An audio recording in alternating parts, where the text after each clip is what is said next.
Bom dia, bom dia, todo mundo. Estamos de volta para mais uma aula animada às 7h30 da manhã. Vamos lá, como vocês estão? Estão bem? Não estão?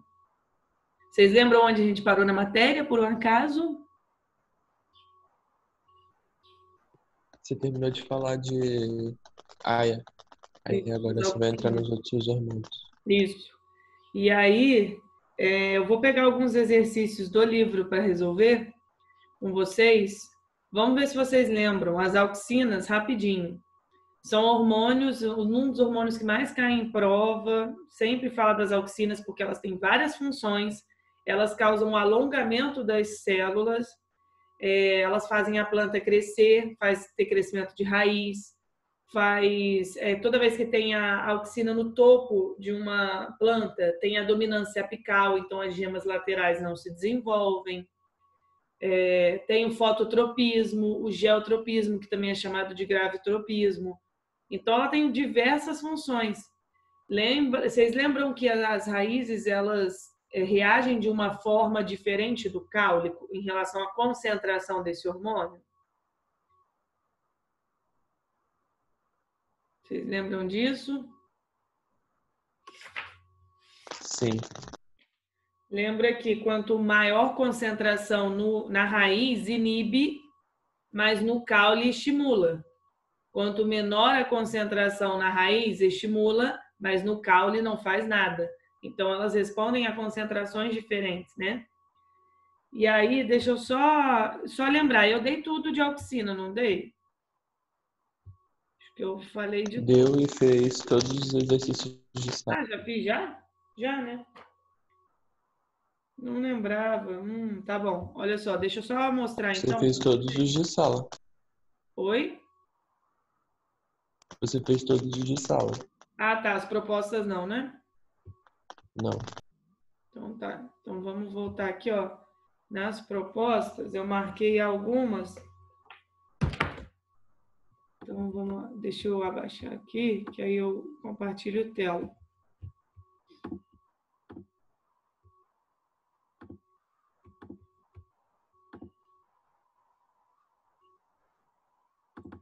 Olha só, essa questão número 2 aqui das atividades propostas. É bem o gráfico que é classicão das auxinas, tá? Analise o gráfico a seguir, na qual A e A significa ácido indolacético auxina. Aí tem aqui mostrando porcentagem de indução, de inibição, raiz e caule. Com base nos dados nele representados, é possível afirmar que quanto maior for a concentração de AIA, maior será o crescimento da raiz e do caule. A raiz e o caule são igualmente sensíveis ao AIA. O AIA, por ser um hormônio, sempre estimula o crescimento. As concentrações de AIA que estimulam o crescimento no caule têm efeito inibidor na raiz, ou não há relação entre a concentração de AIA e crescimento de raiz e caule. Escreve aí ou fala. Quem não quiser falar no microfone pode mandar no chat, por favor. Ô, Bianca, você pode tirar uma dúvida? Fala. O que seria senescência? Senescência é a mesma coisa que envelhecimento. Então, se eu falo que a planta está senescente, quer dizer que ela está envelhecendo. Ok? Ok.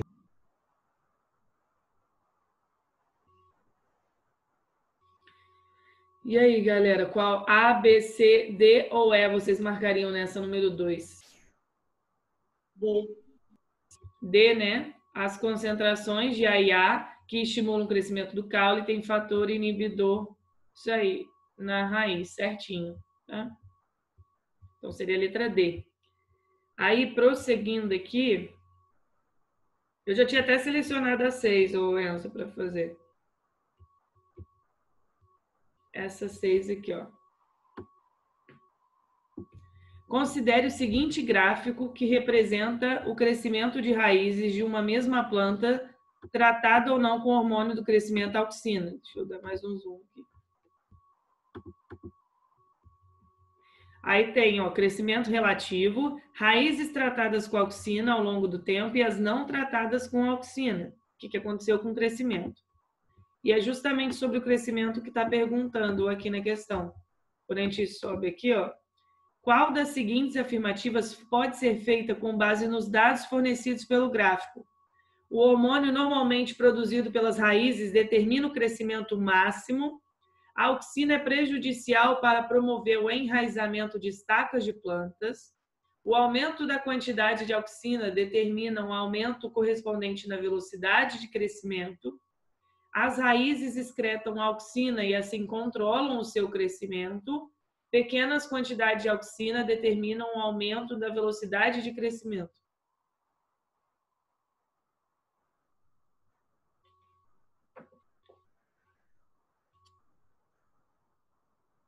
E aí?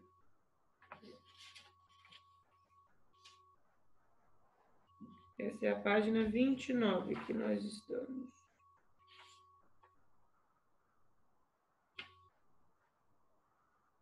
O que parece mais com o do gráfico dessas aqui? Vou até abaixar aqui para ver o gráfico de novo. Ó. O que a gente entende aqui desse gráfico? Com o passar do tempo, aquelas raízes que foram tratadas com auxina, elas tiveram um crescimento maior do que aquelas que não tinham auxina. Lembra que uma das funções da auxina é promover o alongamento celular, então, consequentemente, o crescimento. E quando falou das estacas, um tipo de reprodução, que é uma propagação vegetativa em planta, é a estaquia. E lembra que se você colocar auxina naquele galinho que foi quebrado, estimula o crescimento de raízes. Então, ó, qual dessas aqui que vocês acham que seria a mais correta?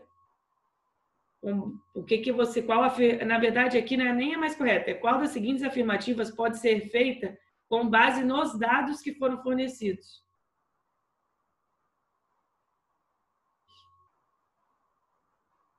Eu acho que é a letra E, mas eu sei que tá errado, mas pra mim a letra E tá certa. Olha só, é a letra C. O aumento da quantidade de auxina determina um aumento correspondente à velocidade de crescimento. Isso daqui estava mostrando, isso você conseguia ver aqui embaixo. Olha só, eita, passei sem querer, peraí.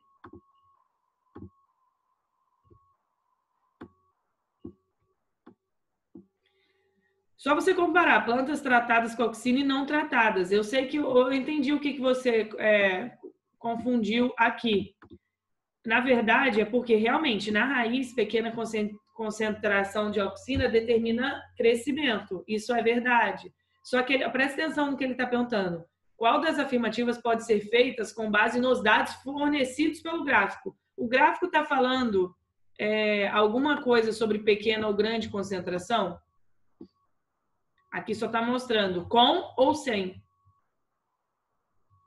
Então, crescimento relativo em relação ao tempo. Então, assim, quando a gente fala que o aumento na quantidade de auxina determina um aumento correspondente na velocidade. Sim, sem auxina, com auxina. Um aumento de auxina.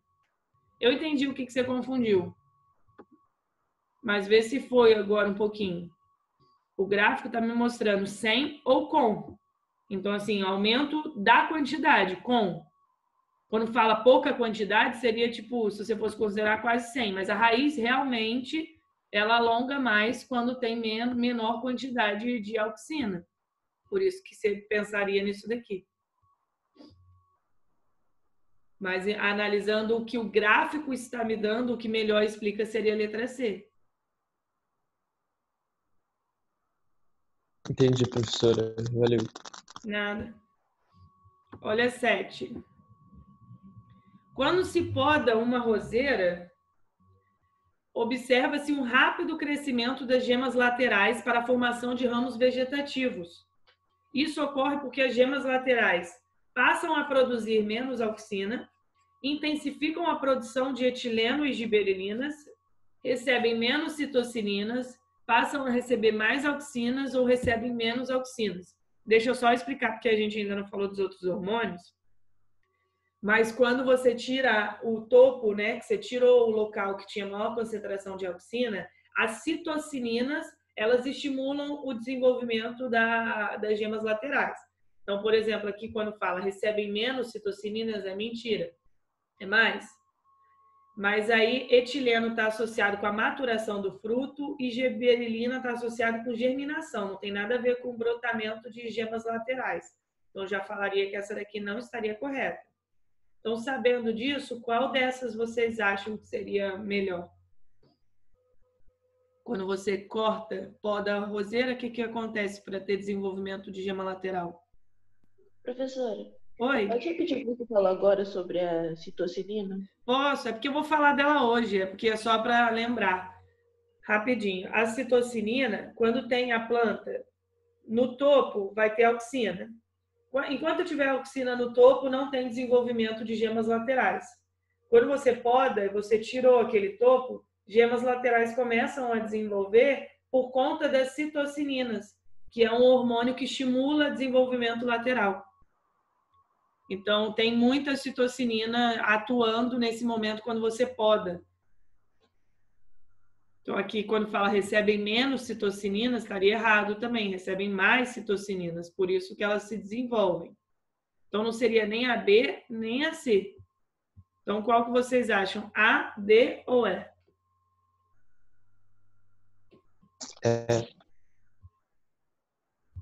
Mais alguém?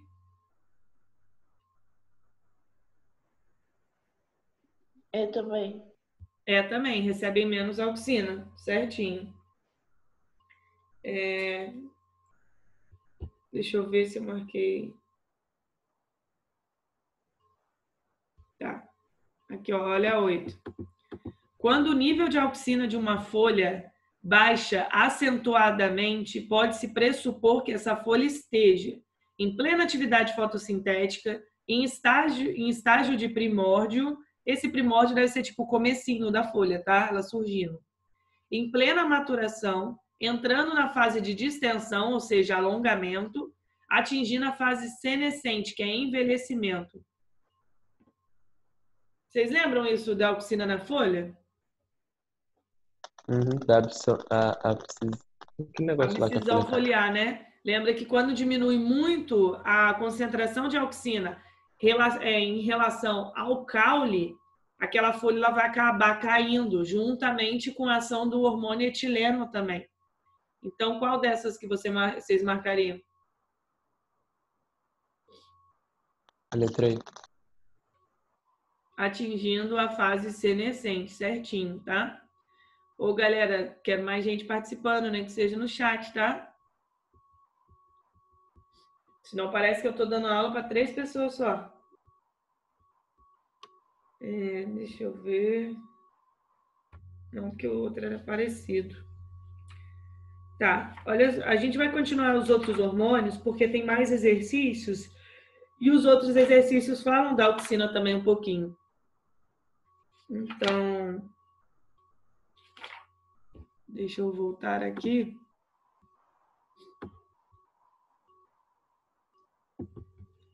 A gente tinha terminado falando disso daqui, das auxinas, né? Que estimulam o enraizamento de estacas caulinares e foliares. Aí, vamos falar da gibberelina. Os próximos hormônios são bem rapidinhos, sabe? Eles têm função... A auxina que tem 500 milhões de funções. Então, vamos lá. Tem citocinina, gibberelina, ácido abscísico e etileno ainda. Então, gibberelinas. As gibberelinas elas vão ser produzidas em várias partes da planta, como sementes, folhas jovens, nos frutos, nos meristemas. São hormônios que estão muito associados com a divisão celular, ao contrário das auxinas, que era apenas alongamento. Mas as gibberelinas também estimulam um pouco o alongamento de caule, estimulam o crescimento das folhas, estimulam a floração, tanto que tem alguns produtores que podem utilizar gibberelinas para fazer suas plantas florirem, né? Outra coisa, desenvolvimento do fruto partenocárpico. Vocês lembram o que é fruto partenocárpico? Fruto sem semente. Sem semente, porque não teve fecundação. Então, também, se alguns produtores podem utilizar a giberelina para fazer aquele fruto começar a ser formado mesmo sem fecundação. E uma coisa que é muito lembrada em prova é justamente a germinação de sementes. Não sei se vocês sabem, mas as sementes, elas estão em dormência. Não é porque você pegou uma semente e colocar na terra, sei lá, que ela vai começar a germinar. Ou então, até mesmo, por que o feijão não germina, o grão, né, quando está dentro do pacote? Porque a semente está em dormência. E aí, vocês vão ver que tem um outro hormônio que ajuda a quebrar essa dormência também, mas as giberelinas e também as citocininas, que eu vou falar dela no próximo slide, as giberelinas, elas ajudam na germinação das sementes. E olha como que acontece. Aqui dentro, você tem uma semente, aí tem aqui o embrião, então ápice radicular, ápice caulinar, o cotilédone, que é a folha primitiva, e o endosperma, que é aquela parte de tecido nutritivo, né? O embrião, para ele começar a germinar, ele precisa pegar os nutrientes que estavam no endosperma, mas, pô, tá super duro ali, ele não consegue pegar. Quando é em contato normalmente com água, que a água acaba entrando na semente e amolecendo um pouco os tecidos, o embrião começa a produzir giberelina. Essa giberelina vai ativar enzimas que estavam inativas. Essas enzimas vão começar a quebrar o endosperma. Quando quebra o endosperma, os nutrientes vão ficar mais disponíveis para o embrião pegar e continuar o crescimento dele. Então, por isso, dessa forma que as giberelinas atuam na germinação de sementes. Então, novamente, entrou água aqui, amoleceu um pouco o tecido, o embrião libera a giberelina, que ativa enzimas que vão quebrar o endosperma e terá a liberação de nutrientes para o embrião pegar e continuar o seu crescimento. Então, o que é mais lembrado mesmo das giberelinas é a germinação das sementes. Alguma dúvida aqui?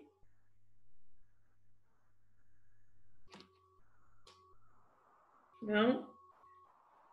Então, vamos lá. Agora, as citocininas. Elas são produzidas lá no ápice da raiz.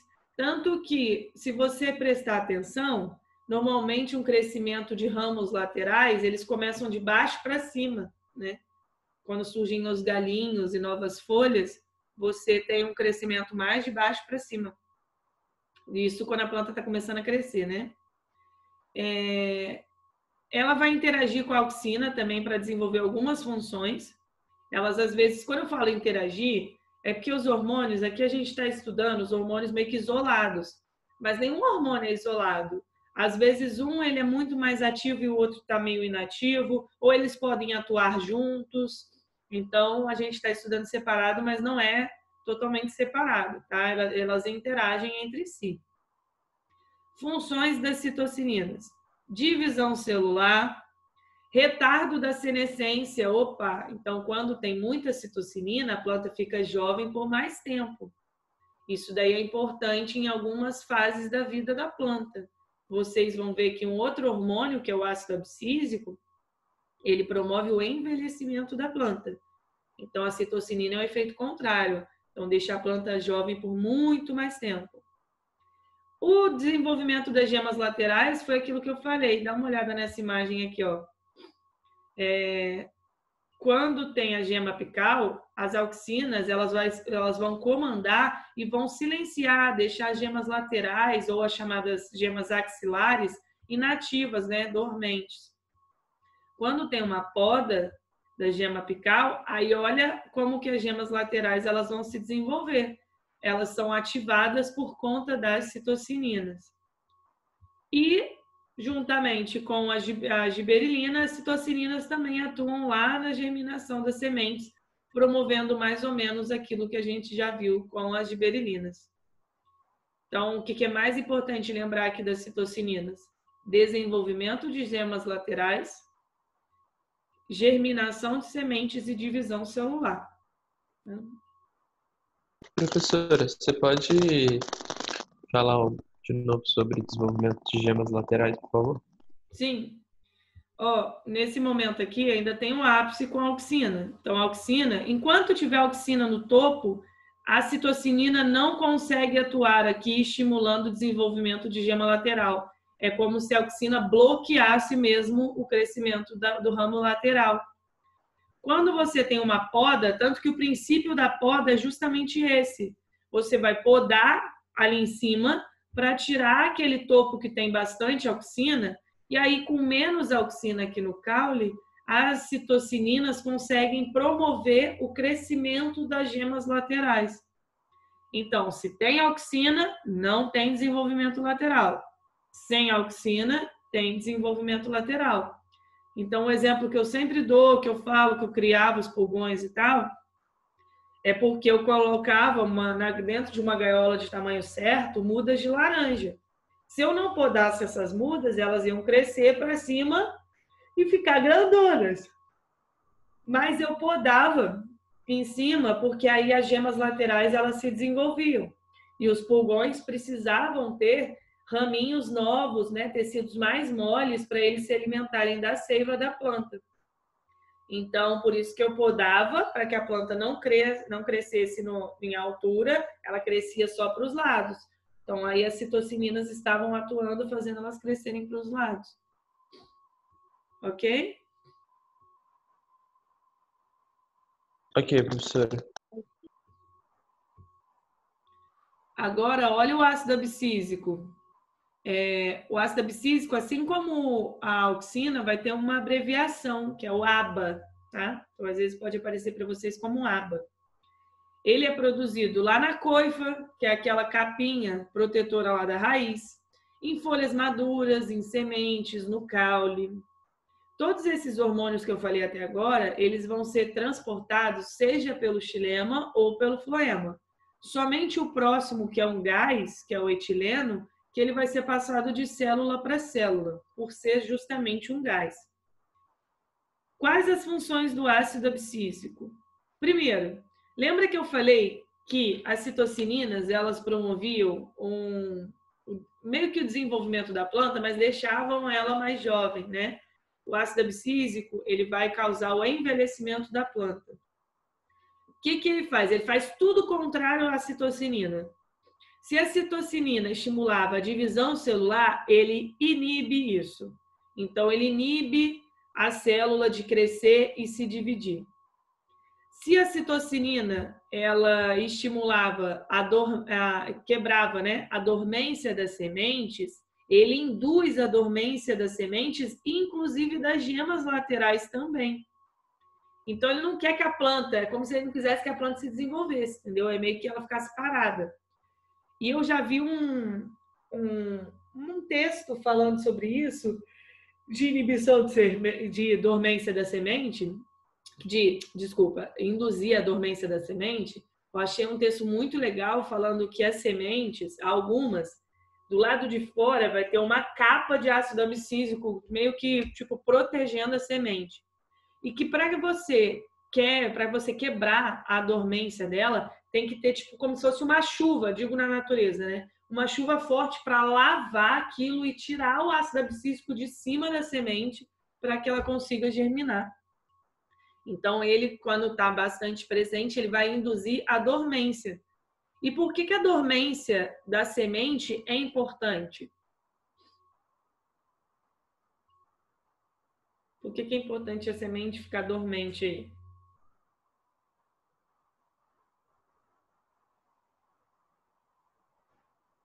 Ninguém?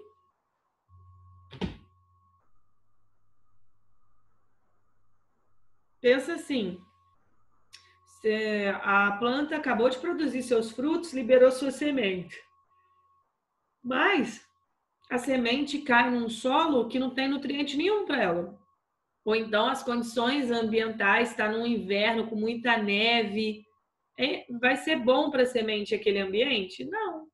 Então é bom você ter a dormência da semente justamente por isso, para que ela consiga germinar somente em condições muito boas para ela. Por isso que o feijão, ele não vai brotar dentro do pacote normalmente, né? Mas se você deixa ele de molho de um dia para o outro, às vezes você já começa a ver umas raízes. esses dias a minha mãe tinha deixado de molho, acho que era lentilha. E aí eu achei mó bonitinho que de um dia para o outro todas as lentilhas,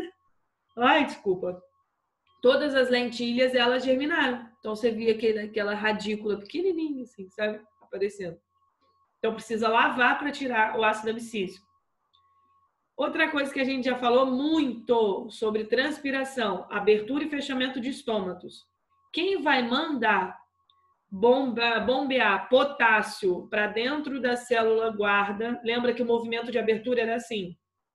As células subsidiárias, né, ou anexas ou acessórias aqui ao redor, bombeiam potássio aqui para dentro, aí fica super concentrado de potássio, a água entra para diluir aquilo, né, por conta da pressão osmótica, a célula guarda acaba abrindo, inchando bastante, né, e abriu o oscilo. Agora, para fechar, vai acontecer o contrário.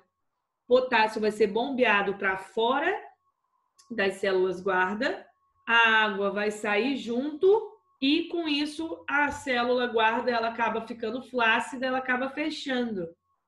Quem vai mandar o potássio entrar ou sair, quem manda nessa abertura e fechamento dos estômagos no total, em uma situação de estresse hídrico, que é quando tem, tipo, pouca água ou muita água e tal, vai ser o ácido abscísico. Então, isso aparece bastante em prova também, falando que é o ácido abscísico que estimula o fechamento dos estômagos. Tá? E, novamente, o envelhecimento da planta. Ele vai estimular também a abscisão foliar, por isso que leva esse nome de ácido abscísico. Deixa eu ver se eu coloquei, então. Então, a queda das folhas também, mas o envelhecimento no geral. E aí, uma coisa que eu já li também que é interessante, se a planta for manter suas folhas no inverno, ela vai gastar muita energia. E ela pode ter quedas assim de folhas por conta de vento ou chuva ou, sei lá, em locais muito frios, neve. E se essa neve acumula numa folha, assim, não em todas as plantas, tá? Algumas mantêm suas folhas mesmo durante o inverno com neve, né? Mas algumas, elas vão soltar suas folhas antes do inverno, porque se elas estivessem com as folhas lá e caísse a neve, ia ser muito pesado e podia acabar quebrando aquele galho de uma forma que deixe entrar micro-organismos, e aí a planta pode morrer toda por dentro, porque entrou fungo, bactéria, o que for.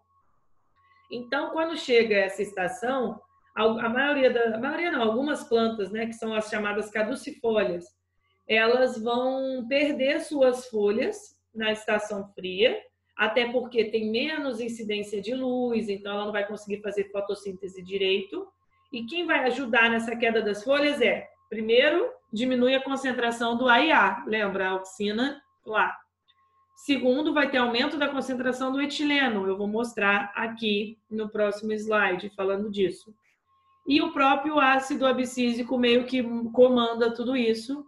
Então, faz as folhas velhas caírem também, mas no inverno também ajuda a cair para que não tenha problemas com isso depois, né?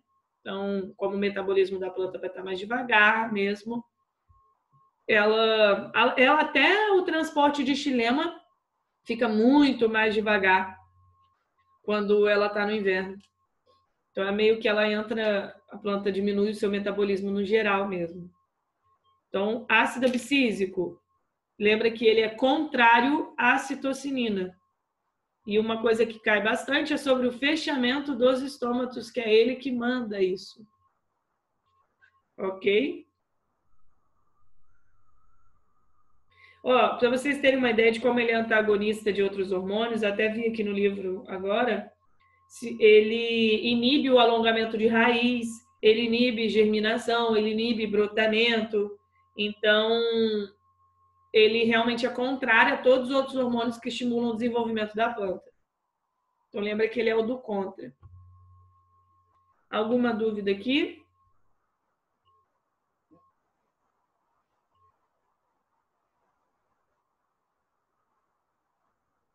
Não? Então, vamos ver o etileno, então, que é o último hormônio, para a gente pegar uns exercícios para fazer. O etileno, como eu falei, ele é um gás. Assim como a auxina, ele é o que mais cai na prova. Então, assim, se eu pudesse escolher Bianca escolhe 2 hormônios para cobrar, que cai muito em prova: auxina e etileno, sempre. Tá? Ele é produzido por toda a planta e ele tem inúmeras funções super legais. Para começar, que você já conhece muito bem o etileno. Vocês já ouviram falar, a banana está verde, você quer que ela fique madura. O que você faz para a banana amadurecer rapidinho? Enrola no jornal? Envolve ela no jornal ou bota ela dentro de uma sacola plástica. Por quê? A principal função que é lembrada do etileno é justamente o amadurecimento dos frutos. Se você coloca um fruto dentro de um local fechado, mesmo o fruto, após um tempo dele ter sido colhido, ele ainda está liberando o etileno e, dependendo do fruto, ele ainda está respirando. As células ainda estão fazendo respiração celular. E aí, se vai liberando muito etileno, esse etileno vai causar várias coisas na planta. Deixa eu já mostrar aqui para vocês. Isso daqui está mostrando o amadurecimento de uma banana, né, de verde até amarela com pinta marrom. Primeira coisa que você olha quando um fruto está amadurecendo, ele era verde, aí de repente agora ele mudou de cor. Ele é meio amarelado, vermelho, alaranjado. O que aconteceu ali? Esse gás ele vai quebrar a clorofila. Lembra que a clorofila é um pigmento que é verde, por isso que o fruto era verde. Quando ele quebra a clorofila, começam a aparecer os pigmentos acessórios, que eram aqueles que também ajudam na fotossíntese. Só que eles estão em menor concentração, por isso que a cor deles às vezes não aparece. Que são as xantofilas, os carotenos, que tem a coloração mesmo amarelada, alaranjada, avermelhada. Então, quando quebrou a clorofila, não tem mais clorofila, então o pigmento verde não vai estar mais presente, mas aqueles pigmentos acessórios começam a aparecer. Então, por isso que o fruto muda de cor. Outra coisa, o fruto, quando ele está verde, ele está duro, né? Bem duro. Quando ele está maduro, ele já está mais macio. O etileno vai ajudar quebrando a parede celular também das células aqui. Então, por isso que o fruto ele vai ficando cada vez mais macio, porque a parede celular dava rigidez. Então, se você está quebrando a parede celular, fruto mais macio. Outra coisa, não sei se alguém já comeu uma banana verde. Eu acho que eu já peguei uma banana achando que ela, eu acho que ela tá meio madura. Aí vou comer.